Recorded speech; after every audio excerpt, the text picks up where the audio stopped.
Bonjour, bon après-midi ou bonsoir à tous et bienvenue dans le podcast de La Niche Aventure. Je suis Claire et je suis ravie de vous retrouver pour un tout nouvel épisode du podcast.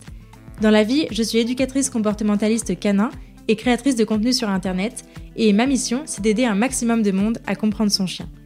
Toutes les 2 semaines, je vous partage mes conversations avec des personnes passionnées autour des divers sujets du monde canin. Mes invités viennent raconter à mon micro les expériences et aventures qu'ils ont vécues avec leurs chiens, leurs réussites, leurs plus beaux moments, mais aussi leurs difficultés et les leçons qu'ils en ont tirées.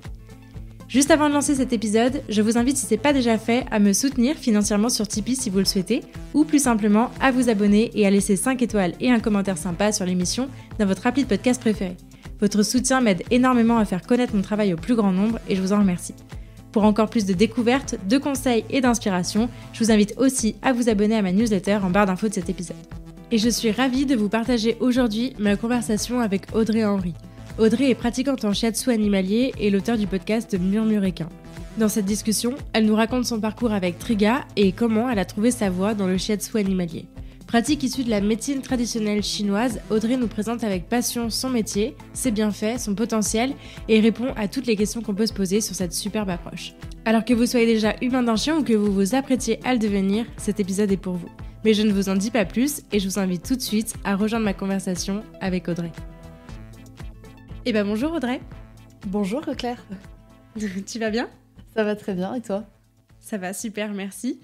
Je suis ravie de t'accueillir sur le podcast. Tu passes de l'autre côté du micro pour une fois, c'est cool. Eh ben merci de me faire passer en effet de l'autre côté du micro, du côté interviewé. Yes, trop cool. Du coup, aujourd'hui, on va parler de shiatsu animalier, qui est ton métier et qui est aussi le sujet de ton podcast. Avant ça, est-ce que tu pourrais te présenter ? Qui es-tu, Audrey ? Donc, moi, je m'appelle Audrey. Je me cache derrière le compte Instagram Murmure Animal et derrière le podcast Murmuréquin, qui est un podcast donc, dédié normalement aux chevaux, mais où j'y parle aussi de shiatsu. Donc, je suis praticienne en shiatsu animalier à temps plein depuis maintenant presque 2 ans. Donc, j'exerce en Île-de-France, donc sur chevaux et sur chiens, sur les deux. Et je me déplace dans les écuries ou dans les maisons des chiens pour pouvoir pratiquer les séances de shiatsu. Trop cool. Ça va être un sujet passionnant. Et puis, il n'y a pas longtemps, on faisait rentrer le chat dans le podcast. On commençait à parler de chat. Là, aujourd'hui, on va commencer à parler de cheval. J'adore la tournure que prend cette histoire. Du coup, tu as un chien, une petite chienne. Est-ce que tu peux nous la présenter ? Bien évidemment. Donc, ma petite chienne s'appelle Triga. C'est une bergère islandaise qui va prendre... Alors, je ne sais jamais si ça se dit bergère islandaise. C'est un berger islandais femelle. Voilà. Qui va prendre 1 an et donc qui est rentré dans ma vie en juin 2022. Trop cool. Du coup, c'est une question que je pose à tous mes invités. C'était quoi un peu ton expérience antérieure avec les chiens avant d'avoir Triga ? Est-ce que toi, tu as toujours grandi, même j'ai envie d'élargir aux animaux, est-ce que tu as toujours grandi entouré d'animaux ou est-ce que c'est venu un peu plus sur le tard ? Comment ça s'est fait pour toi ? Eh bien, justement, comme tu parlais de chats, mon père était éleveur de chats. Donc, on a toujours eu plein de chats à la maison. Et quand ma sœur et moi sommes nés, ma mère lui a dit « Bon, ok, mais là, il va falloir que tu ralentisses un peu les chats, parce que moi, je suis arrivée dans une maison où il y a du coup 16 chats au moment où je suis arrivée. Donc, bon. Donc, ma mère lui a dit de ralentir, mais toujours est-il que les chats, les retraités de l'élevage, sont toujours restés avec moi. Et puis, ma sœur, quand on était au collège, elle a dit « Moi, je voudrais un dog argentin. » Et mon père a toujours... ma passion des animaux, je la tiens de mon père. Et donc, mon père a sauté sur l'occasion. La petite, elle veut un chien. Hein. On prend un chien pour la petite. Et ma mère a dit, ouais, mais un dog argentin, non. Donc, on a eu un Yorkshire. Ok, voilà. Très bien. J'adore. Il y a le compromis qui est arrivé. Donc, on a eu un Yorkshire. Donc, mon père a eu droit à son chien. Mais c'est ma mère qui a choisi le gabarit, surtout. Ok. Donc, du coup, moi, j'ai grandi. Oui, je crois qu'on est allé chercher... Donc, il s'appelait Tommy. On est allé le chercher quand j'avais 10 ans. Ouais. Donc, j'ai grandi avec lui parce qu'il est décédé à 19 ans. Ok. Donc, il est décédé il y a 2 ans. Donc, il a eu... j'ai fait toute mon adolescence avec un chien. Et avec... il y avait quand même des chats, il y avait des oiseaux, il y avait des hamsters. En gros, dès qu'on demandait un animal, il y avait le débat entre ma mère qui disait doucement et mon père qui disait oui, mais quand même, c'est bien pour les enfants. Enfin. Donc, j'ai toujours grandi avec des chiens, avec un chien et avec des animaux. Et puis après, je suis partie faire mes études. Donc j'ai emmené mon chat. J'ai emmené mon chat quand j'ai fait mes études. J'ai pas eu le droit d'emmener le chien. Et c'était très bien pour le chien. C'était très bien. Il a vécu sa meilleure vie à la campagne. Et donc ensuite, quand je suis rentrée dans la vie active, là pour le coup, mon chat était retourné chez mes parents. Et puis il s'avère que le chat était beaucoup mieux chez mes parents. Il pouvait sortir alors que moi, j'y vivais en ville. Je pouvais pas laisser sortir le chat. Donc le chat était vraiment mieux chez mes parents. Et donc mon début de vie active, je l'ai fait sans animaux. Ouais. Je l'ai fait sans animaux. Et c'est là que je me suis rendu compte, depuis toute petite, j'ai des animaux dans ma maison. Donc j'avais un cheval. Mon premier salaire a été quand même de m'acheter un animal. Et donc, ça a été mon cheval que je me suis acheté. Ok. Mais après, j'avais pas d'animaux dans le foyer. Et du coup, j'ai pris la place de mon père. J'ai tanné mon conjoint pour avoir un animal dans le foyer. Donc, on a eu un premier chien en famille d'accueil. Ok. Et ça a été bien qu'on l'ait en famille d'accueil parce que du coup, on s'est rendu compte que c'était pas le moment d'avoir un chien. On n'avait pas les emplois du temps qui permettaient d'avoir un chien. Ça marchait pas. Donc, le chien, vu qu'il était en famille d'accueil, est reparti à l'adoption. Et donc, en fait, je me suis lancée à mon compte donc à temps plein il y a 2 ans. Donc, entre-temps, on a eu une petite chatte qui est malheureusement décédée maintenant. Mais donc, il y a 2 ans, quand je me suis lancée à temps plein, je dis à mon conjoint, je dis, c'est bon maintenant. J'ai l'emploi du temps qui me permet de gérer un chien, tu vois. Je peux avoir un chien. Et lui était aussi ravi d'avoir un chien. Lui, ce qui lui faisait peur, c'était le côté gestion, enfin... Comment on fait pour s'assurer qu'il ait assez de sorties, qu'elle ne détruise pas dans l'appartement. Enfin, on avait très très peur de la destruction de l'appartement. Ok, d'accord. Mais donc, c'est comme ça que du coup, Triga est rentré dans notre vie. Parce que moi, entre-temps, je m'étais quand même renseignée sur les besoins du chien. Donc, Triga est rentré dans nos vies quand on avait les moyens de remplir ses besoins fondamentaux. Ok, trop cool. Chose que nous conseillons donc à chaque auditeur qui puisse nous écouter. Ouais, je pense qu'il y a tout un dilemme là-dedans. Et maintenant, en fait, j'en arrive à me demander, mais comment font les gens pour avoir un chien ? Comment ils font quand ils ont un travail à temps plein, quand ils ont une famille, des enfants ? Ouais. J'ai du mal à le concevoir, mais bon, ça existe. Et je pense que les chiens sont pas tous malheureux, hein, les chiens qui vivent en famille, loin de là. Mais c'est vrai que... ouais. Quand elle n'a pas sa balade 2 jours de suite, ça va, mais elle demande de l'attention. C'est un peu vénère quand même. C'est ça, je vois. Et donc du coup, berger islandais, je crois que c'est la première fois qu'on parle de berger islandais sur le podcast. Comment tu as découvert cette race-là qu'on ne croise pas tous les jours, disons-le, et pourquoi avoir choisi cette race ?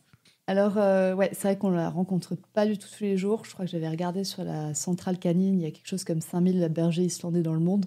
Ok. Donc, on est vraiment sur l'anecdotique au niveau race. Et en fait, c'était juste, du coup, avec le premier chien qu'on avait en famille d'accueil, j'avais fait un stage de nosework. Et c'est là où j'ai rencontré l'éleveuse de Triga, qui avait à l'époque donc la maman de Triga et qui avait ramené la maman de Triga pendant le stage. Et à l'époque, la maman de Triga avait quelque chose comme 7-8 mois, un truc comme ça. Et je me suis dit, c'est sympa comme chien. J'aime bien le look, je trouve ça sympa. Et du coup, je l'ai suivie sur les réseaux sociaux et je suis restée abonnée à elle. Et elle a fait une première portée. Et là, quand j'ai vu le travail de sociabilisation qui avait été fait, je me suis dit, OK, je veux cet élevage, quoi. Ouais, je veux un élevage comme ça. Et donc, une fois qu'on a décidé d'avoir un chien, bien évidemment, je l'ai contacté. Et donc, on s'est renseigné sur la race qui colle parfaitement à nos besoins. On y retrouve le même débat qu'avec mon père et ma mère. Mais c'est-à-dire que moi, je voulais un chien qui soit surtout capable de me suivre quand je fais une balade à cheval.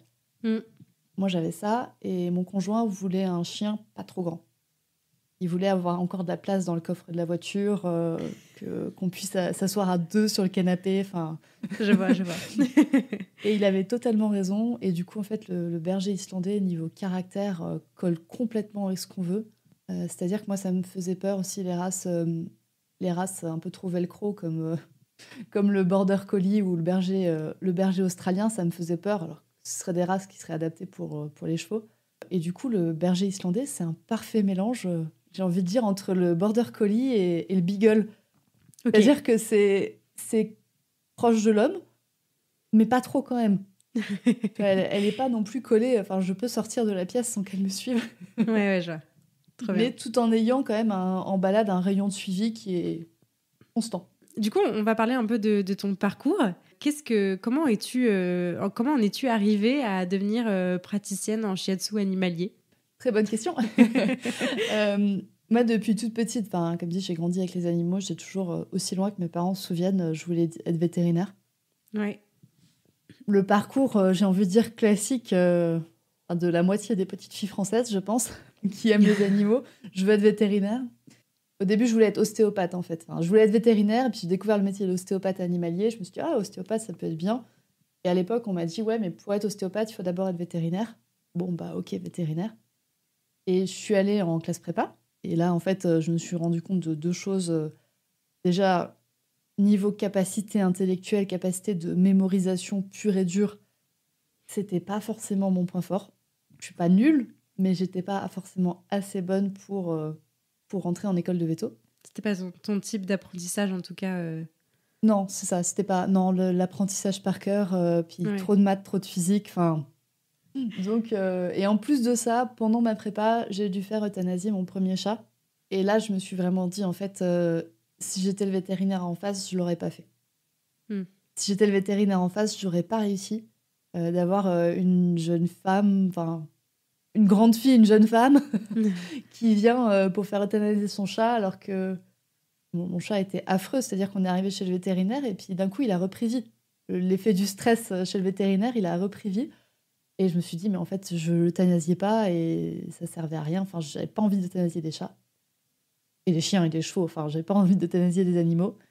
Et donc, du coup, les deux ont fait que je me suis totalement... j'ai quitté le milieu animalier et je me suis dirigée en tant qu'ingénieure en géotechnique. Là, on est... voilà, en général, vous voyez pas la tête de Claire, mais on a eu droit à un bon gonflement de joues, des yeux qui s'écartent.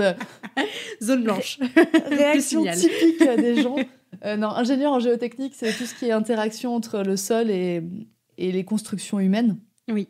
Fondation de maison. Et moi, j'étais dans les travaux souterrains. Et en fait, ce qui me plaît, moi, dans tout ce que je fais, c'est d'aller chercher soit la racine du problème, soit un peu le point de bascule. Là, on arrive à trouver un équilibre. Et c'est exactement ce que je voulais aller chercher en tant que vétérinaire, chercher le cœur du problème, chercher la racine du problème pour soigner l'animal. Et c'est ce que j'ai réussi à retrouver un petit peu en géotechnique. On a un terrain de base. Comment est-ce qu'on peut faire pour que l'humain puisse construire dessus ou pas ? Comment on peut s'y adapter ? Et puis j'ai réussi à trouver un petit peu un équilibre, mais quand même pas beaucoup. Je me suis rendu compte, je me suis retrouvée dans le BTP, pour ceux qui connaissent, sur les travaux du Grand Paris, où tout ce qu'on veut, c'est de la rentabilité, on n'est qu'un petit pion, la hiérarchie qui est au-dessus de moi me dit ce que je dois faire sans me l'expliquer, ça ne passait pas. Et donc, j'ai choisi de me lancer à temps plein dans le shiatsu. Mais c'est vrai que j'avais même pas encore eu mon diplôme de géotechnicienne en main, que je m'étais déjà inscrite sur une formation de reconversion. Donc bon... On adore. On avait quand même quelques signes qui montraient que ça n'allait pas me plaire. Du coup, je m'étais inscrite en formation. Alors, j'en ai fait une première qui m'a pas spécialement plu. Et c'est là que j'ai découvert donc, le shiatsu, où je me suis dit, en fait, c'est vraiment pas mal. Et je peux y retrouver, parce que tout le but du shiatsu et de la médecine traditionnelle chinoise auquel c'est associé, c'est de trouver la racine du problème, et un peu comme... un oignon pourri, c'est de réussir à enlever toutes les couches d'oignon pourri pour trouver vraiment la cause de ce qui ne va pas chez l'animal. C'est ce que je voulais. Je voulais être ostéopathe. Je peux toucher des animaux, je peux être au contact d'animaux, je peux en même temps aider les animaux. J'ai ce côté soignant, on va dire, qui était quand même très présent. Véto, ostéopathe. Ouais. Voilà. Ok. Et du coup, comment t'as découvert cette pratique du shiatsu animalier ? Parce que typiquement, c'est pareil, on ne croise pas souvent de cette pratique au quotidien, quoi, je veux dire. Peut-être plus dans le monde du cheval, du coup, peut-être. Dans le monde du cheval, c'est récent. Okay. Ça se croise, c'est quand même assez récent, on va dire. C'était pas... J'ai l'impression que ça devient de plus en plus commun. Je pense que si on en reparle d'ici 4-5 ans, je pourrais mieux vous éclairer sur ça. Mais ça devient quand même de plus en plus courant, mais un peu comme l'ostéopathie. L'ostéopathie, il y a 15 ans, on n'en parlait pas. Ouais. Moi, comme dit, quand j'en avais parlé à ma conseillère d'orientation d'ostéopathe animalier, ouais, ok, attends, on va chercher sur Google, quoi. Donc j'ai l'impression que le shiatsu, on est à peu près sur le même truc et que ça a le potentiel de rentrer dans les vies comme l'ostéopathie est rentrée dans nos vies. Ok. Et moi, je l'ai rencontré en fait par des amis et par des connaissances, par du bouche à oreille, qui m'ont dit « Ah, mais ça pourrait peut-être te plaire ». C'est vrai qu'après, j'ai quand même la chance... il y a des contraintes, hein, mais il y a des chances à vivre en Île-de-France. C'est-à-dire qu'il y a quand même une grosse concentration, on va dire, de choses, de voitures, de bouchons, de ce qu'on veut, mais il y a aussi une grosse concentration du coup de professions et une diversité de professions que des fois j'ai du mal à retrouver dans d'autres endroits de la France. Enfin après, toi, je sais que tu es à Lyon, donc on y retrouve, tu vois, une grosse ville, une grosse concentration. Ouais. Et du coup, c'est comme ça que j'ai pu découvrir après le shiatsu. Ok. Et donc m'y mettre. Et c'est vrai que mon premier cheval, donc Whisper, qui est une boîte à misère, on pourrait dire, qui m'a fait toutes les pathologies possibles et imaginables. Et donc, je me suis mis au shiatsu dans l'idée de l'aider aussi lui, de l'aider lui aussi physiquement. D'accord, ok. Et donc, du coup, tu as fait appel à un praticien ou en découvrant ça, t'as direct décidé de te former là-dessus? Comment ça s'est passé? J'ai d'abord fait appel à un praticien. On avait discuté avec certains praticiens. J'en ai fait venir une. On en a beaucoup discuté. Et puis, c'est vrai que dans la foulée, je me suis inscrite en formation. Il y avait un peu le désespoir, tu vois, non, mais là, il me faut autre chose. Donc, de me jeter peut-être sur la première formation venue, qui n'était peut-être pas non plus le choix le plus judicieux. Mais ouais. Qui, à ce moment-là, a été une porte de sortie intéressante pour toi, quoi. Et qui a été une très, très bonne porte de sortie. Comme dit, à l'époque, elle était, c'était ce qui correspondait à mes besoins au moment où je l'ai choisi. Ok, trop bien. Du coup, est-ce que tu peux nous décrire un petit peu ce que c'est que le shiatsu animalier? En quoi ça consiste? On a déjà commencé à en parler en parallèle avec l'ostéopathie. Est-ce que tu peux peut-être nous décrire ce que c'est et puis les différences avec l'ostéopathie? Donc, c'est une pratique d'Asie orientale qui veut dire, shiatsu, ça veut dire en japonais pression des doigts. Dans la base, ça va être des pressions des doigts sur le corps de l'animal. Et après, le shiatsu est très en lien avec la médecine traditionnelle chinoise. C'est une des pratiques de la médecine traditionnelle chinoise qui part du principe qu'il y a des méridiens. Il y a de l'énergie qui circule dans tout être vivant. Et cette énergie circule de manière préférentielle le long des méridiens sur lesquels se trouvent des points d'acupuncture ou d'acupression. Exactement les mêmes points, mais c'est juste la manière d'aller stimuler ces points qui est différente. Acupuncture, on perfore la peau. Acupressure, on fait une pression sur la peau. Et l'acupuncture, vu qu'on traverse la barrière de la peau, est réservée aux vétérinaires, pour les animaux, ou réservée aux médecins pour les humains. Et donc, du coup, il y a ces méridiens qui sont des chemins d'énergie qui circulent sur le corps de l'animal. Et donc, on va faire des pressions des doigts sur ces méridiens. Pourquoi on fait ces pressions des mains? C'est parce que l'énergie peut avoir tendance à se bloquer à certains endroits. Et quand il y a un blocage d'énergie, c'est le premier signe d'apparition de la maladie. Encore une fois, sur la philosophie de la médecine traditionnelle chinoise, pas forcément sur la philosophie vétérinaire actuelle. Mais donc, quand il y a un blocage d'énergie, le but du shiatsu est de libérer ce blocage avant que la maladie n'apparaisse. Donc, le shiatsu a toute une valeur préventive. On faisait appel, je ne sais pas si tu l'as déjà entendu ou si les auditeurs l'ont déjà entendu, le médecin chinois, la légende dirait qu'il était payé uniquement quand le patient allait bien. Et qu'à partir du moment où le patient n'allait pas bien, le patient arrêtait de payer le médecin parce qu'il n'avait pas fait son travail, en fait. Bon, quelle est la part de réalité et de légende là-dedans? Je ne saurais pas. Mais toujours est-il que ça illustre ça, c'est qu'on va voir normalement le praticien en shiatsu en préventif. Maintenant, dans nos sociétés actuelles, ça se fait plus. D'aller voir le médecin en prévention. À part pour les vaccins, c'est à peu près le seul type de prévention qu'on fait. Encore une fois, il y a des vétérinaires qui sont totalement différents et qui font vraiment de la prévention. Et c'est génial, tout à leur honneur. Mais c'est vrai que même nous, propriétaires d'animaux, on n'a pas tendance à aller payer une consultation quand tout va bien. Du coup, il y a aussi une phase inverse. Une fois que la maladie est installée, on va voir le vétérinaire pour aider la maladie et après revenir pour faire du shiatsu pour débloquer les blocages énergétiques et éviter que la maladie ne revienne. Donc soutenir la phase de guérison et éviter qu'il y ait une rechute. Et tout ça, le principe du shiatsu est de soutenir. On n'est pas en on n'est pas en opposition avec des vétérinaires, on est normalement main dans la main pour qu'il y ait une phase d'attaque, on va dire, qui est faite par le vétérinaire et une phase de soutien et une phase de prévention qui est faite par le shiatsu.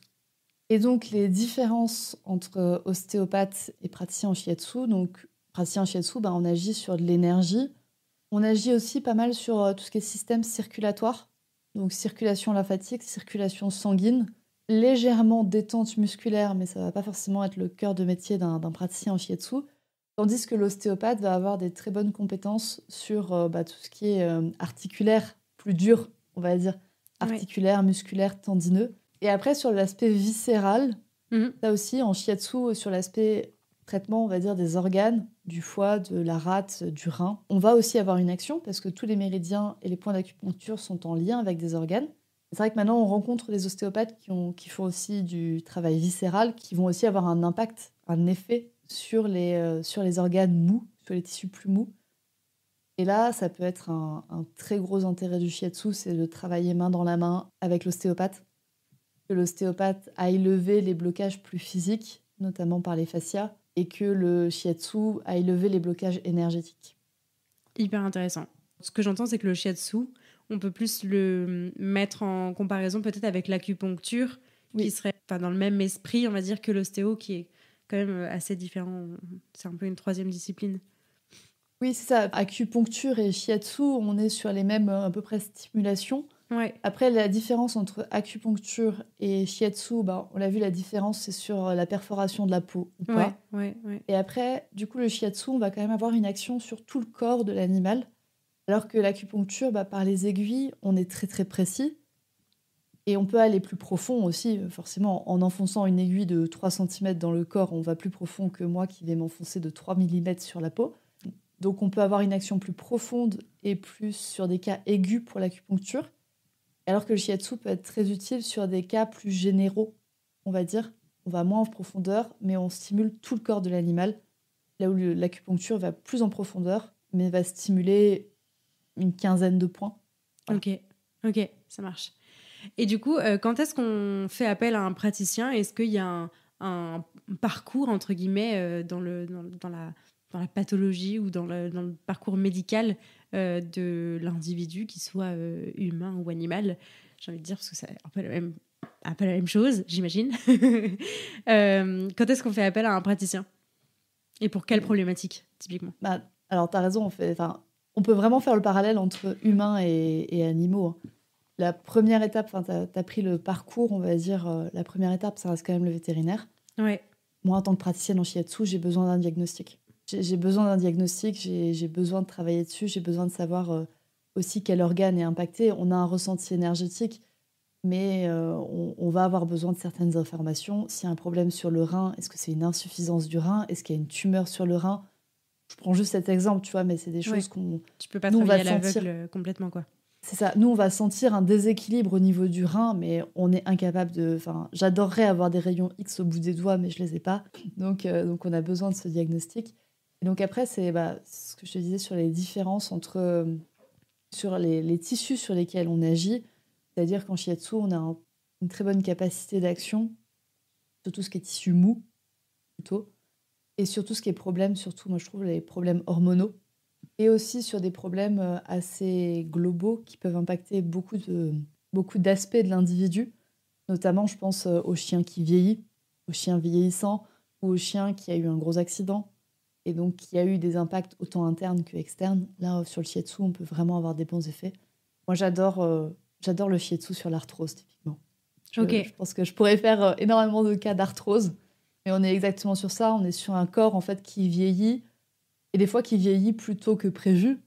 Et donc, du coup, de pouvoir soutenir le corps dans un aspect plus global, c'est vraiment génial. Et surtout, ce qui est problèmes hormonaux, on pense aux maladies de Cushing chez le chien, typiquement à d'autres insuffisances qu'il peut y avoir au niveau du système hormonal chez l'animal. Là, on est super bien. Et également, sur tout ce qui est émotionnel. Là encore, on rencontre de plus en plus d'ostéopathes qui... Ça commence, j'ai l'impression, à venir chez les ostéopathes aussi, de traiter l'aspect émotionnel. Ouais. Mais c'est vrai que le shiatsu, on va vraiment pouvoir viser des aspects émotionnels. Là, pour le coup, c'est main dans la main avec un comportementaliste. On n'a pas un coup de baguette magique. Mais de pouvoir lever, par exemple, typiquement sur des problèmes de traumatisme. Un chien qui a un traumatisme, qui s'est fait attaquer à un moment donné, main dans la main avec un comportementaliste qui va travailler sur le long terme, on va peut-être pouvoir débloquer par moment, peut-être offrir un coup de boost, on va dire, à l'animal pour travailler sur des problématiques émotionnelles. Et à ma connaissance, il y a quand même peu d'autres pratiques qui permettent de travailler sur l'émotionnel. Le shiatsu, le vétérinaire en général travaille peu sur l'émotionnel, en dehors des médications. L'ostéopathe, ça commence à venir, mais c'est vrai que le shiatsu a tout un aspect émotionnel. En shiatsu et en médecine traditionnelle chinoise, le corps et l'émotionnel sont totalement imbriqués. C'est impossible de dissocier l'un de l'autre. Je pense que tu constates ça fréquemment dans ton métier, mais un chien qui a mal, il est incapable d'aller bien émotionnellement et inversement. Carrément. Donc voilà, dans les cas pour lesquels on peut faire appel au shiatsu, et donc en partenariat avec l'ostéopathe ou avec le vétérinaire. Je pense que s'il n'y a aucune problématique articulaire, ma foi, on peut passer directement au shiatsu. S'il y a des problématiques purement hormonales, ça va être main dans la main avec le vétérinaire. Quand il y a des problématiques émotionnelles, ça va être main dans la main avec le comportementaliste. Et quand on a des problèmes articulaires, type arthrose, type tendinite, etc., main dans la main avec l'ostéopathe. Trop intéressant. La question qui me vient, tu viens d'en parler un petit peu de la notion de ressentir les énergies, de ressentir quelque chose, c'est difficile de mettre un mot dessus, mais typiquement, comment est-ce qu'on se forme au shiatsu ? Est-ce qu'il faut quelque chose quand même, à la base, une sensibilité, un ressenti particulier, ou est-ce que ça s'apprend complètement ? Comment est-ce qu'on peut se former à ce métier-là, en fait ? Moi, je suis contre cet aspect de don. Ouais. Parce que je pense qu'en fait, c'est une capacité avec laquelle, de ressentir, comme dit, de ressentir l'énergie ou de ressentir... après, on peut partir au niveau communication animale, mais je pense que c'est quelque chose avec lequel on est à la naissance. On est à la naissance, oui, avec quelque chose qu'on a dès la naissance et qu'en fait, c'est notre société qui a tendance à le brimer. Donc, en fait, tout ce qu'on a à faire, c'est récupérer le potentiel. C'est le renouveler, le réactiver, on peut dire. Et après, quand on dit sentir l'énergie, il y a aussi sentir... le shiatsu, ça reste une pratique physique. Donc, au-delà de sentir de l'énergie, de l'impalpable, on va aussi sentir du palpable. On va aussi voir de la réaction musculaire. On va voir de la réaction chez l'animal, chez le chien, où on va voir des signaux d'apaisement. Donc, on a moyen d'avoir de l'impalpable et du palpable. Et donc, moi, c'est ce que j'aime chez le shiatsu, c'est on marie les deux, en fait. On marie le palpable et l'impalpable. Donc moi, je forme des personnes au shiatsu et j'en ai qui arrivent, qui ont totalement ce côté subtil, qui ressentent tout, des fois presque un peu trop, Ouais. qui ressentent tout et qui, du coup, on vient y rajouter en fait de l'aspect physique. Tu vois, quand tu ressens ça, regarde ce qui se passe chez l'animal, regarde ce qui se passe sous tes doigts, sens ce qui se passe sous tes doigts, physiquement. Et des fois, j'en ai d'autres qui arrivent qui sont très, très cartésiennes et qui ne ressentent que la vibration du muscle, qui ne font que voir les signaux d'apaisement chez l'animal, et on vient y rajouter un peu d'énergétique. Ok. Non, c'est hyper intéressant parce que tu vois, moi dans mon métier, ça m'évoque ça en fait. Moi dans mon métier, je passe mon temps à observer des chiens, à essayer de lire ce qui est en train de se passer, sans forcément interpréter, mais en tout cas chercher dans quelle émotion justement se trouve le chien. Et je sais que souvent, quand je sors des séances, j'analyse un peu tout ce qui s'est passé justement au niveau énergie, ce qu'on a échangé avec les autres humains, dans quelle énergie était le chien, et est-ce que là ça m'a pompé vraiment beaucoup d'énergie et qu'est-ce qui s'est passé ou pas du tout. Et c'est vrai que je trouve que ce truc, alors moi je le fais vraiment inconsciemment sans le chercher, hein, mais souvent je constate quand je sors des séances et que je suis lessivée, je me dis waouh, attends, il s'est passé quelque chose là. Et effectivement, quand j'analyse un petit peu plus, je me rends compte que j'ai ressenti des choses. En fait, c'est assez bizarre à dire, c'est un peu compliqué à expliquer, mais c'est intéressant parce que je vois effectivement de quoi tu parles, parce que même si c'est pas le cœur en tout cas pour ma part, c'est pas le cœur du métier, c'est pas ça que je recherche, mais il se passe forcément quelque chose en plus de toutes les connaissances et toutes les compétences que je mets dans la lecture du chien, des signaux, etc., des interactions. Donc c'est vachement intéressant. Côté, ça se complète, quoi. Il n'y a pas que de la formation et il n'y a pas que du ressenti.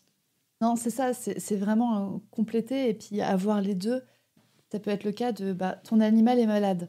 Ouais. Tu vas le voir sur les signes, tu vas voir qu'il est pas bien. Tu vas le constater, tu peux presque avoir un fichier Excel dans lequel tu coches ces signaux d'apaisement. Ouais, carrément.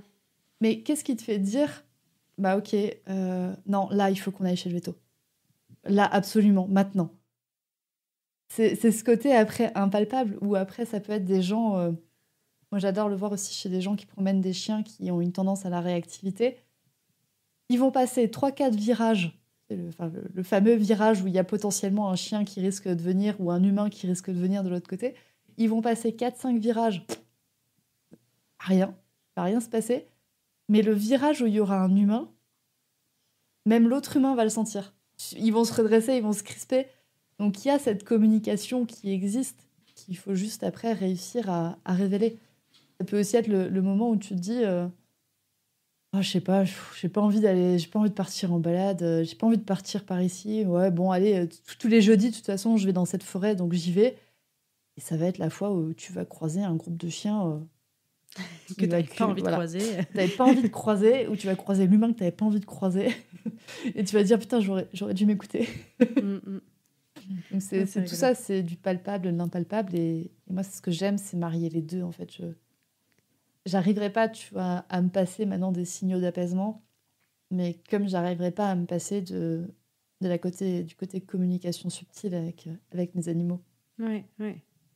Au niveau de ce qui se passe concrètement durant une séance de shiatsu, donc tu nous as dit que c'était la pression des doigts à des endroits particuliers sur le corps de l'animal ou de l'humain qui vont avoir un impact. Est-ce que c'est éprouvant pour le corps? Est-ce qu'on le fait quand il y a de la douleur? Est-ce que ça demande du repos? Qu'est-ce qui se passe un petit peu techniquement dans le corps de l'animal ou de l'humain?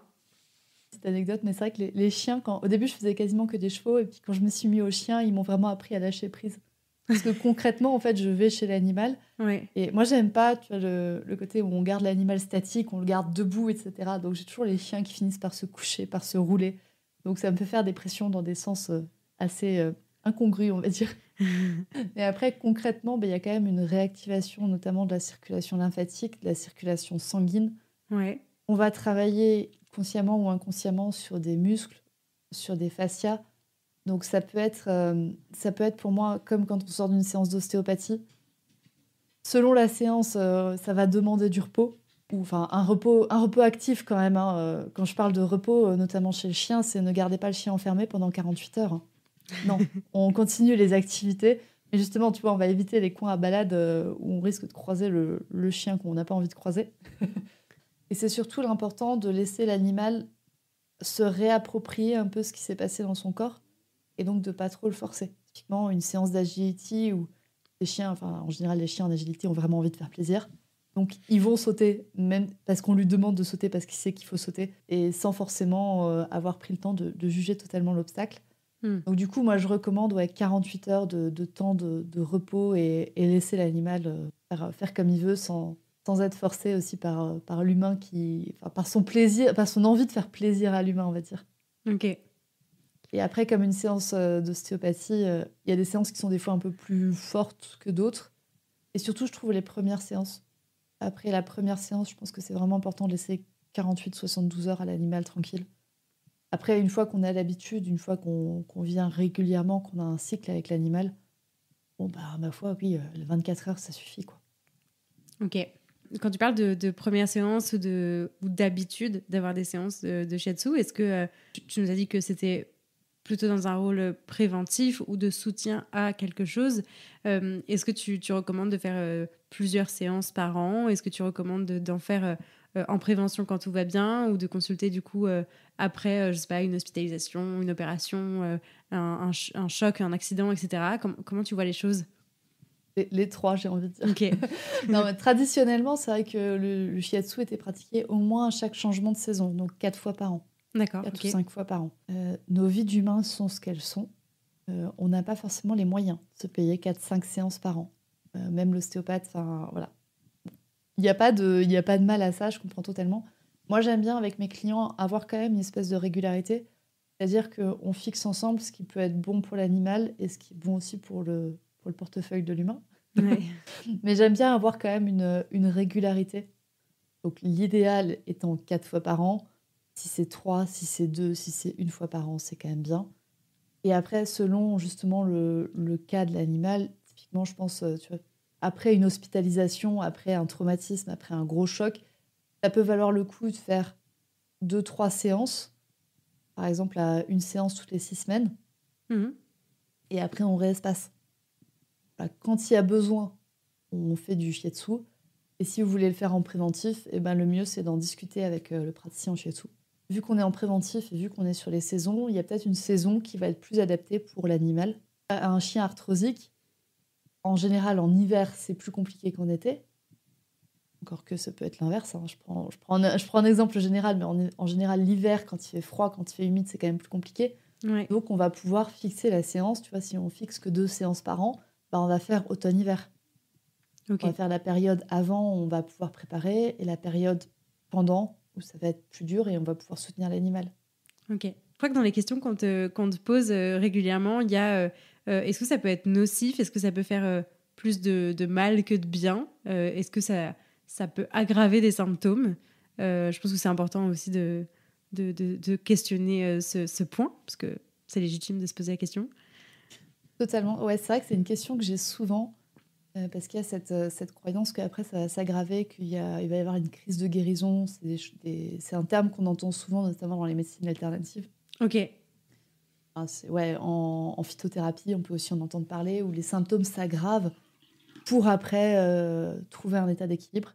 Moi, je suis mitigée là-dessus parce que je préfère travailler en plus petites étapes, en plus petits pas, plutôt que de bouleverser en fait trop l'équilibre du corps. Je préfère rétablir l'équilibre du corps au fur et à mesure. Donc, je trouve, c'est mon avis en tant que praticienne, mais c'est vrai que normalement, j'évite d'avoir une crise de guérison. Et les fois où j'ai des propriétaires qui me disent bah là, en fait, le hotspot, il le gratte encore plus qu'il y a 3 jours avant que tu passes. Je vois ça un peu comme un échec pour moi. Je vois ça un peu comme un échec, mais normalement, les effets doivent pas durer. C'est-à-dire que si on consulte pour un hotspot, enfin pour de l'arthrose, si on garde l'exemple de l'arthrose, bah, c'est possible que le chien après passe un peu plus de temps couché, qu'il soit un petit peu fatigué. Si ça dure plus de 8 jours, faut absolument rappeler le praticien. Ouais. Il a peut-être fait un peu trop pour l'animal, et donc on refait une séance. Alors, enfin, moi, quand c'est des trucs comme ça, je repropose une séance gratuitement, parce qu'encore une fois, j'estime que c'est moi qui ai fait l'erreur. Mais après, c'est à voir avec chaque praticien. Okay. J'estime que normalement, il ne devrait pas y avoir de crise de guérison. Ok. Et est-ce que ça peut faire plus de mal que de bien? Normalement, non. Normalement, non. Encore une fois, c'est pas censé faire plus de mal que de bien. Les seuls plus de mal que de bien, ça peut être des fois pour le portefeuille de l'humain. Mais encore une fois, c'est à voir. Faut pas se forcer. Enfin, pour moi, faut pas se forcer à pas se mettre dans le rouge non plus pour tout. Ouais. Donc, c'est tout à discuter. Et il y a normalement aucun cas où ça fait plus de mal que de bien. Après, il peut y avoir des cas. Moi, je l'ai sur 2 clientes où en fait, j'ai l'impression que l'énergie entre l'animal et moi, ça passe pas. Donc c'est pas pour autant que l'animal a quelque chose a un problème, on va dire, contre le shiatsu, mais c'est peut-être qu'il a un problème contre moi. Enfin, que nos énergies ne sont pas compatibles. Et donc dans les cas-là, je recommande les 2 clientes, je leur ai dit, écoutez, avec moi, ça a l'air de pas passer, mais essayez avec quelqu'un d'autre. Mais j'ai fait maintenant 300 séances de shiatsu et ça m'est arrivé 2 fois, donc bon, ça doit aller. Ça va, t'as un bon ratio. Ok, trop cool. Du coup, je voulais parler aussi un peu de ton podcast dans cet épisode, parce que tu as décidé de dédier un podcast, un média entier à cette pratique et aux chevaux, bien sûr. Est-ce que tu peux nous en parler un peu de ton podcast? Qu'est-ce qu'on y retrouve? Comment on parle de shiatsu sur un podcast entier? Alors, je parle pas de shiatsu sur un podcast entier. Le podcast parle bien évidemment de shiatsu. Le podcast est dédié normalement aux chevaux, mais je sais que j'ai des auditrices qui ont des chiens et qui l'écoutent aussi, donc il y a des choses à apprendre. Il y a des cas où ça ne servira à rien d'aller écouter par exemple l'épisode sur la fourbure, qui est une grosse pathologie équine que le chien ne connaît absolument pas. mais il peut y avoir des épisodes qui sont en lien entre chevaux et chiens, et notamment toute la série que j'ai fait sur le shiatsu, où en fait je détaille, donc en médecine traditionnelle chinoise, il y a des piliers clés notamment les 5 éléments. Donc, je parle de ces 5 éléments, je détaille ce qu'ils sont, ce qu'ils font, enfin, avec quoi ils sont en lien, etc. Donc, du coup, le podcast, j'ai envie de dire, il y a un gros tiers d'épisodes de Shiatsu et puis il y a 2 tiers de... Alors, ouais, il y a un tiers d'épisodes de Shiatsu, il y a une grosse partie de santé équine et après, il y a une partie aussi sur l'humain. Enfin, Ouais. je pense que tu l'as peut-être senti dans l'épisode, mais moi, je déteste quand les humains, enfin, quand le bien-être animal passe au détriment du bien-être humain. Je pense qu'il faut un équilibre entre les deux, pas qu'il y en ait un qui soit au détriment de l'autre, en fait. Donc, il y a une partie aussi sur le bien-être de l'humain. Et ouais, j'avais décidé de faire ce podcast parce que j'avais une frustration, moi, pendant les séances. C'est que je pouvais pas transmettre tout ce que je voulais. Pas sur des séances, je peux pas passer une demi-heure avec chacun des propriétaires à lui réexpliquer les bases de la pathologie de son animal. Ok. Voilà. Et en plus de ça, moi, j'ai le gros besoin personnel de transmettre. Et du coup, le podcast me permet d'équilibrer ça chez moi. Donc, le podcast a aussi une grosse part égoïste. C'est clair. Une grosse part égoïste d'équilibrer, enfin, d'avoir mon équilibre de vie pro et vie perso et d'équilibrer ma vie professionnelle. Trop bien. Je partage complètement. je ne peux que partager ça. Oui, je pense que tu ne peux que partager ça. C'est vrai qu'après, ton podcast, moi, m'a énormément aidé. Tu vas prendre conscience de plein de choses. Et je pense que j'aurais pas vécu l'arrivée de Triga de la même manière que s'il n'y avait pas eu ton podcast. Donc j'espère que le mien fait le même. J'ai très envie, tu vois, de faire la niche aventure version équine. Donc chez moi, ça s'appelle pas la niche, ça s'appelle pas l'écurie aventure. Ça s'appelle Murmuréquin.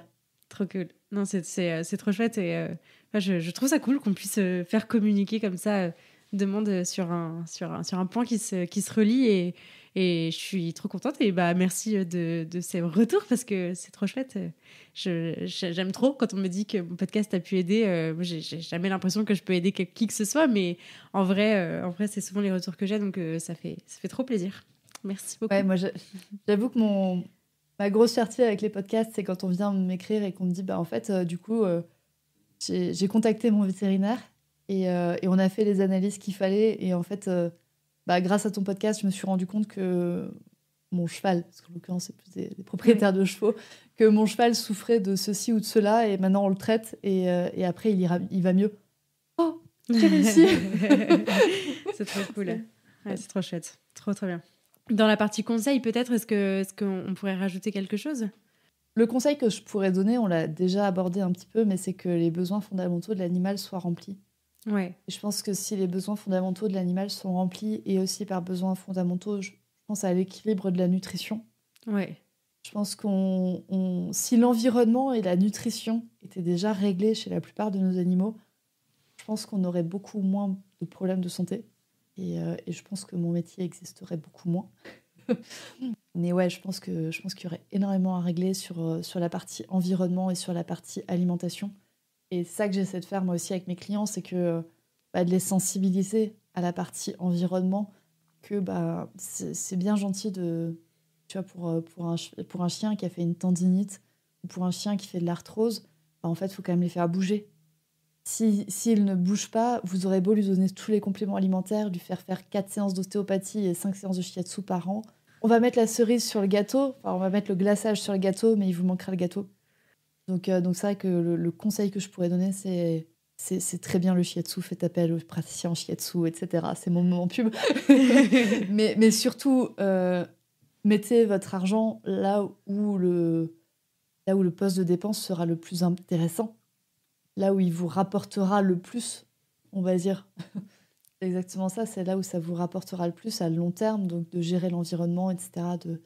Si maintenant quelqu'un vient et me dit écoute, j'arrête les séances de shiatsu parce que je paye un pet-sitter à mon chien pour qu'il puisse avoir 1 heure de sortie par jour.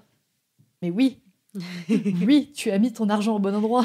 Ouais, je vois. Mais après, j'ose espérer qu'il y a quand même des gens qui arrivent à faire 100 pet-sitter. Enfin, nous, on arrive à faire 100 pet-sitter. Donc, dans ce cas-là, si vous avez des problèmes, on rajoute, tu vois, un peu comme la pyramide de Maslow, en fait.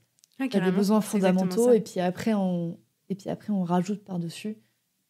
Et voilà, donc mon conseil, ce serait de vous préoccuper de la base du problème. Ouais. Mais si maintenant, en effet, la base du problème, c'est un problème hormonal chez l'animal, le shiatsu peut être totalement adapté. Trop cool. Ça me fait penser à un épisode que j'avais fait avec Hélène Ralda sur la naturopathie animale, et où notamment on avait pas mal parlé d'alimentation, et je crois que c'est dans ce podcast qu'elle m'avait dit une phrase qui résonne beaucoup depuis, c'est l'alimentation, c'est le premier médicament qu'on puisse donner. Et j'avais trouvé ça très juste parce qu'effectivement ça commence. Moi, je présente les besoins du chien à chacun de mes bilans, à chacun de mes premières séances avec des clients. Et à chaque fois, ça commence par les besoins physiologiques qui sont boire, manger, dormir, respirer. C'est déjà ça, à la base, ça dysfonctionne et c'est pas réglé, en fait. C'est pas un basique acquis. Ça sert même pas à grand chose d'aller plus loin, en fait, parce que pour moi c'est vraiment ça la base aussi. Donc c'est assez rigolo, comme il y a beaucoup de similitudes entre ton activité et la mienne. C'est très drôle. Oui, non, mais c'est totalement ça. Enfin, moi, tu vois, j'ai eu un exemple récemment, c'est que moi, Triga est nourrie aux croquettes parce que justement, bien-être humain, bien-être animal, je n'ai pas de congélateur, donc elle est nourrie aux croquettes. Et en fait, elle était nourrie aux croquettes sans céréales, tout bien. Enfin, la croquette, que je sais que son éleveuse, elle a passé des heures et des heures et des heures à chercher le bon type de croquette pour ses chiens. Et en fait, je me suis rendu compte que elle pleurait énormément des yeux. Et elle pleurait vert. Enfin, c'est pas propre. Et du coup, en shiatsu, c'est relié à l'élément du foie. Donc, je me dis, bah oui, ok, elle a son foie qui dysfonctionne. Au niveau énergétique, bon, ok, le foie est pas ouf. Donc, j'aurais pu lui faire des séances de shiatsu encore et encore et encore. Mais j'ai changé de croquette. Et on n'a plus le problème. donc voilà, j'ai changé de croquette. On est resté sur la même marque. On est juste passé avec céréales. Et en fait, ça lui convient mieux. Ça lui convient mieux. Et on a moins de dysfonctionnement au niveau du foie.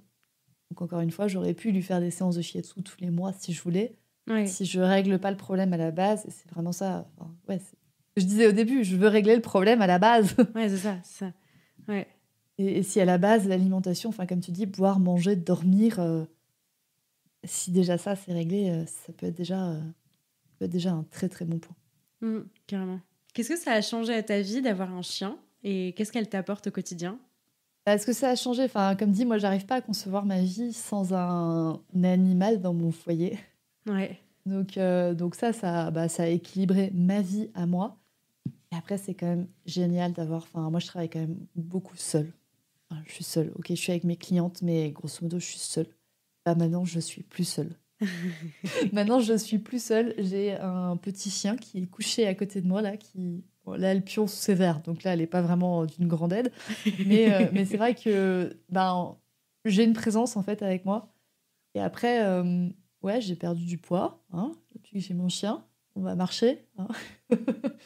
On va marcher. Donc ça m'aide aussi, tu vois, de me dire, en fait, si ça va pas à un moment donné dans ma journée, on va se faire une petite balade.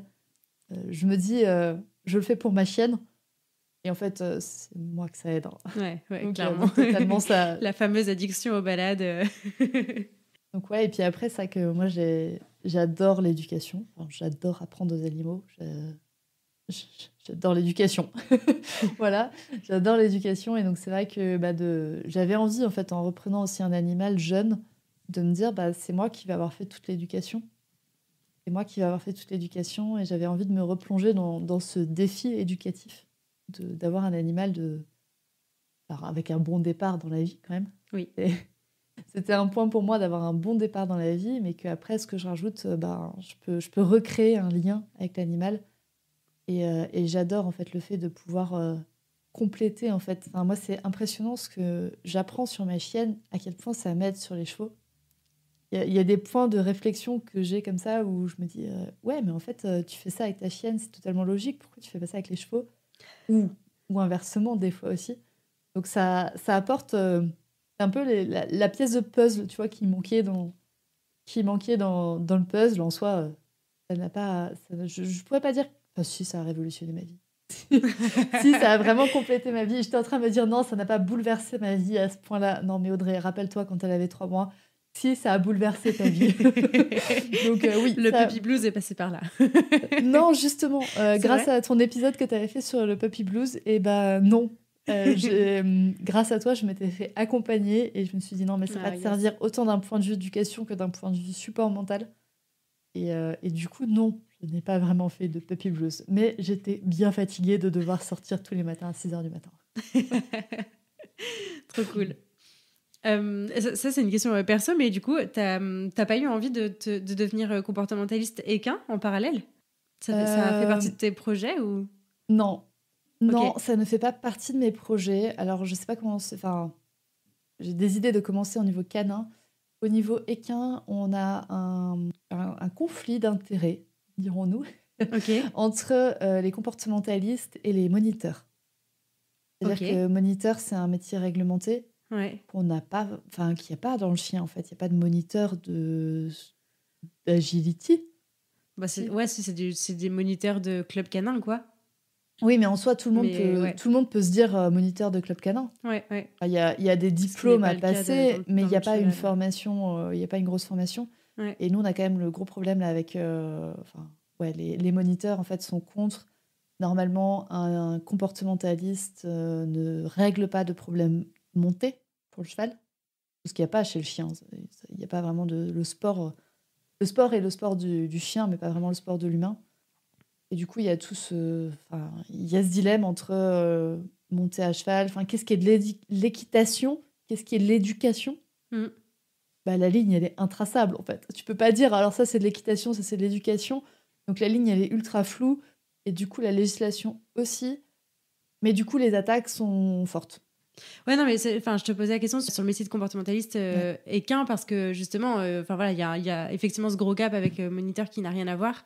Mais justement, je trouve que dans l'approche, dans la lecture des signaux, tout ça, j'imagine que ça se regroupe. Enfin, tu vois, comme je te disais, moi, dans mon métier, il y a plein de choses que je lis au tien.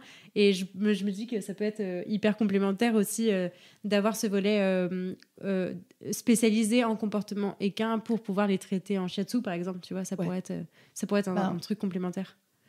Bah oui, totalement. Et après, en milieu équin, ça j'ai l'impression que c'est le même problème en milieu canin, il y a le niveau des formations. Okay. Il y a le niveau de connaissance qui est acquéri lors d'une formation qui est très très bas. Donc honnêtement, si maintenant je passais l'examination finale du comportementaliste, je pense que... peut-être avoir une cheville qui éclate, hein, mais je pense que j'aurais pas de problème à le passer. Ouais. Okay. mais je pense que j'aurais aucun problème à le passer, mais le diplôme étant pas reconnu. Ouais, ok. Donc tu te sers de ce que de ce que tu as acquis. Ok, ça marche. Puis le monde du cheval, franchement, moi je te tire mon chapeau parce que ça doit être hyper dur en fait de traîner dans le monde du cheval à titre professionnel quand tu es sur une autre approche que celle de la compétition, de l'animal objet utile, etc., qui brasse énormément d'argent, etc. Enfin, je trouve que voilà, moi j'ai quitté le monde du cheval il y a bien longtemps et pour toutes ces raisons. J'ai essayé d'y revenir parce que ça me faisait plaisir en fait, tu vois, et j'adore ces animaux et je trouve ça fantastique et incroyable, mais j'arrive pas en fait. Je suis hermétique au truc, quoi. Ouais, moi j'ai eu la chance d'avoir un milieu équestre, c'est-à-dire que je suis arrivée dans le milieu équestre par la randonnée. Ouais, ok. Par la randonnée, par l'équitation western. Je suis pas arrivée au milieu équestre par le saut d'obstacle. Oui. Du coup, j'ai déjà eu cette première chance. Et en plus, après, on va dire, j'ai créé ma chance. Du point de vue où, après, moi, je me suis dirigée. J'ai eu mon cheval, donc je fais ce que je veux, moi.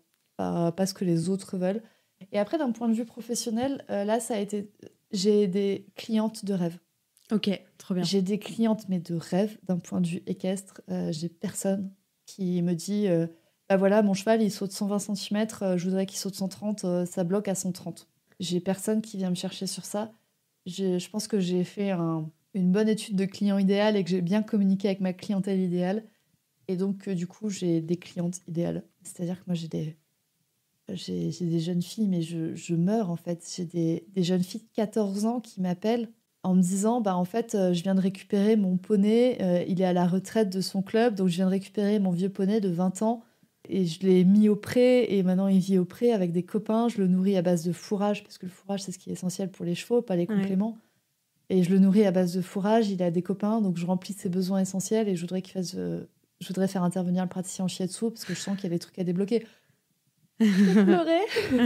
Donc voilà, voilà, je pense que j'ai créé ma chance d'un point de vue professionnel en ayant des clientes qui sont totalement adaptées à ce que je veux. Trop bien. Est-ce qu'il y a des ressources que tu aimerais partager à nos auditeurs ? D'un point de vue équestre, d'un point de vue shiatsu équin, il y a les livres de Christelle Pernot. Qui sont vraiment super. D'un point de vue canin, j'ai pas connaissance de très bons livres canins qui existent en shiatsu. Et je sais qu'il y a ceux de Hervé Eugène qui sont plus des planches de points. Donc en fait, je vous dirais de prendre les livres de Christelle Pernot qui vont être plus sur de la philosophie du shiatsu, de comment c'est fait, etc. Et de faire l'effort après de le réappliquer sur les chiens. Et si vous avez besoin de l'effort sur Christelle Pernot, sur les chiens, peut-être de prendre ceux de Hervé Eugène. Après, niveau connaissance, il y a mon podcast. Évidemment. Il y a forcément le podcast. Et je propose aussi, je propose la formation donc, pour les propriétaires de chevaux qui veulent prendre soin de leurs chevaux grâce au shiatsu. Cette formation est totalement adaptable pour les chiens. Cette formation est totalement adaptable pour les chiens. Donc, je peux totalement former des propriétaires de chiens qui auraient envie de se former au shiatsu pour leurs chiens et pour leurs chevaux. Il y a quand même énormément de similitudes. La grosse différence entre le cheval et le chien, le gros point commun, c'est que déjà, ils sont à 4 pattes, les deux, comparés à l'humain. La grosse différence du cheval et du chien, d'un point de vue acupuncture et acupressure, c'est le nombre de doigts. Le cheval, il n'y a qu'un doigt. Le chien, il y en a 5 devant et 4 derrière, le chien. Voilà, donc c'est la grosse différence anatomique qu'il peut y avoir. Donc, mais sinon, à part ça, la philosophie est relativement la même. Ok, trop bien. Ça m'intéresse vachement, cette formation que tu proposes. J'irai regarder ça un peu plus près. Trop cool. Ça marche. Qui est-ce que tu aimerais entendre au micro de la niche dans un prochain épisode ? À qui est-ce que tu passes le micro ? Écoute, moi, l'éleveuse de Triga. L'éleveuse de Triga. Et alors, peut-être d'un point de vue élevage du berger islandais, mais surtout, je pense qu'au niveau nosework, elle s'est spécialisée en nosework et elle le dit elle-même, elle s'est spécialisée en travail du chien qui est au chômage. Le chien de travail qui est au chômage, comment l'aider. Donc, je pense que de ce point de vue-là, ça pourrait vraiment matcher entre Marie, qui s'appelle Marie, et toi. Ok, trop cool. Je note et avec grand plaisir pour faire un épisode sur le sujet qui m'intéresse beaucoup, beaucoup.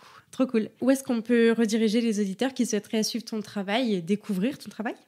Du coup, on va commencer par le podcast, vu qu'on en a parlé. Le podcast est disponible sur toutes les plateformes d'écoute. Donc, si vous écoutez La Niche Aventure, normalement, si vous faites une recherche sur la même plateforme que vous recherchez Murmuricain, vous devriez me trouver. Et sinon, il est disponible sur Spotify, sur Deezer, sur Apple, etc. Je suis aussi disponible sur mon compte Instagram, où je suis plutôt active. Donc, c'est murmure.animal.shiatsu. Et après, il y a mon site internet, donc murmure-animal.fr. C'est les 3 endroits où vous pouvez me retrouver de manière privilégiée. Trop bien. Écoute, je mettrai tout ça dans les notes de l'épisode. Un grand merci à toi, Audrey, pour cette conversation hyper passionnante et hyper enrichissante. C'était trop cool de parler de tout ça avec toi. Donc, merci. Et puis, à très vite.